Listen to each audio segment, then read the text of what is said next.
So you've just landed in Osaka for the golf trip of a lifetime, but you forgot your trainers back at home. No fear. Today we're gonna go over a couple of the local shops that I highly recommend for you guys to check out. We're gonna look at them together, so let's not waste any time and let's get to our very first shop. After a bit of a walk, luckily enough this is fairly close to my hotel, we're at Golf Partner. The best part about this entire video is every single one of these shops is within 100 feet diameter. Everything's super close to one another, literally across the street. And I'll show you guys that first. Let's get inside of Golf Partner. As we make our way into Golf Partner, you will see a bunch of different items here. This is going to be most closely resembling something like a Roger Dunn or the worldwide golf shops back in the States. Can't really give you anything comparable in anywhere else because I am from the United States. I haven't gone anywhere else to shop, but you'll be immediately greeted in this Golf Partner with the accessories aisle, as well as all of the shoes on your left-hand side.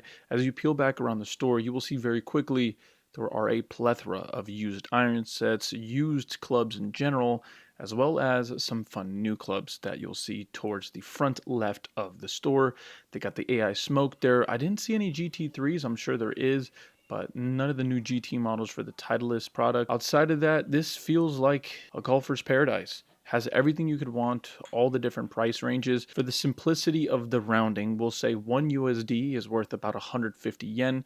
At the current moment, filming this video, the USD is very strong in Japan. So obviously a big plus for us, massive bang for your buck. As I peeled around the store and I looked around, I found an unbelievably beautiful older Srixon blade iron set for sub $100, which is crazy. Pitching wedge to 4-iron every single club. It's a blade set. It's gorgeous. Obviously has some wear and tear on it. Several years old, but still a beautiful iron set nonetheless.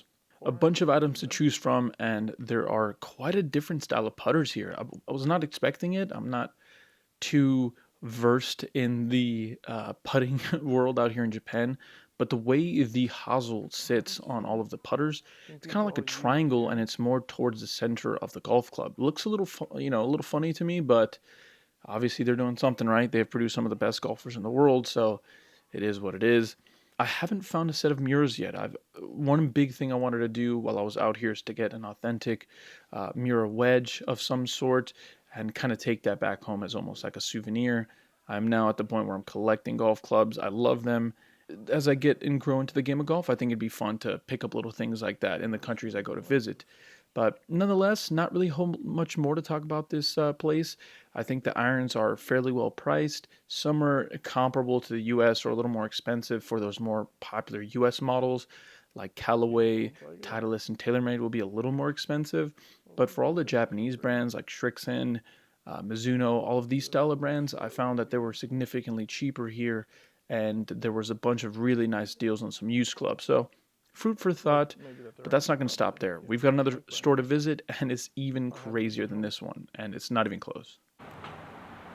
All right, as you guys can see from stopping over at the Golf Partner, a bunch of used clubs and a bunch of ranging prices, a lot of really great deals. Definitely a store you want to check out, as they have pretty much everything you could want in a fairly compact size. But now we're heading over to two stores that are just across the street that should have some more of what we're looking for. And this next store is freaking crazy. Golf Tsuruya. Probably saying that incorrectly, forgive me, but this store is literally golfer's heaven. It is. I've never seen 7 freaking stories worth of golf equipment, but they found a way to make it all fit in here. They've got a full section dedicated to the ladies section, which is going to be clothing and golf clubs, and I think that's freaking awesome. But outside of that, there's everything. The first floor is accessories. I think the second floor is ladies, if I'm not mistaken. And then we got a full floor worth of used golf clubs and so much more. So when I went there, I didn't even know where to start. I mean, I guess you can just go floor by floor, but we ended up checking out some fun shoes for me to get. That's kind of the big thing. I wanted to not bring any of my own shoes and kind of see if I can find something that's relatively exclusive to the Japanese market. You will find out fairly quickly. There's a ton of equipment and accessories, specifically accessories, that is exclusive by some of these major brands to Japan. So Adidas and even Nike or Malbon, a couple of these other brands will make Japanese specific, Japanese market specific clothing or accessories shoes, obviously.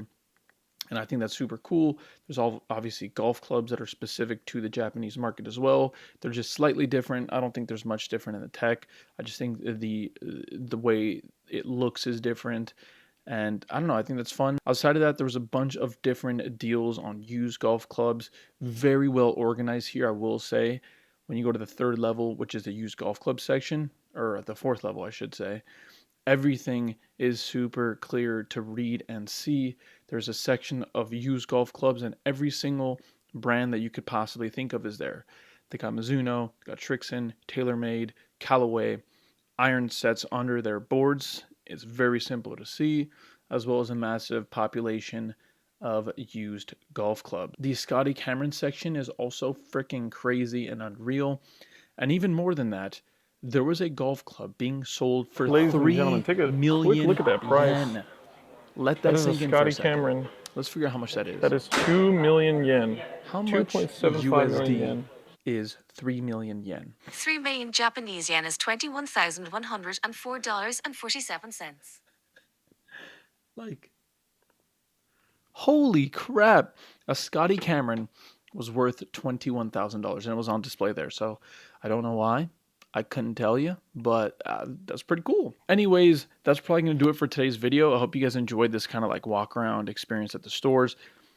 I cannot stress it enough. If you can get out to Japan, make the effort. Even if you don't get a chance to play golf out here, the stores in itself, if you're with the missus and you're out here, or you're just here with your partner in general, whatever, you're here alone, make the effort to check out the shops. Even if you don't buy anything, you'll see very quickly that a bunch of the accessories are just different here. They're just, I don't know, exclusive to Japan. And the other big thing is there is some value to be had in some of the Japanese brands from what I'm seeing. So just check it out. And if you can play, then you're in for quite the treat, because Japanese golf, the culture, the vibe is just super different and something I'm not accustomed to being from the States. Outside of that, I hope you guys enjoyed this video. Those are my 2 stores in Osaka that I'd recommend. I'm in Kyoto now. Maybe we do a video here. But until next time, hope you guys have a lovely day.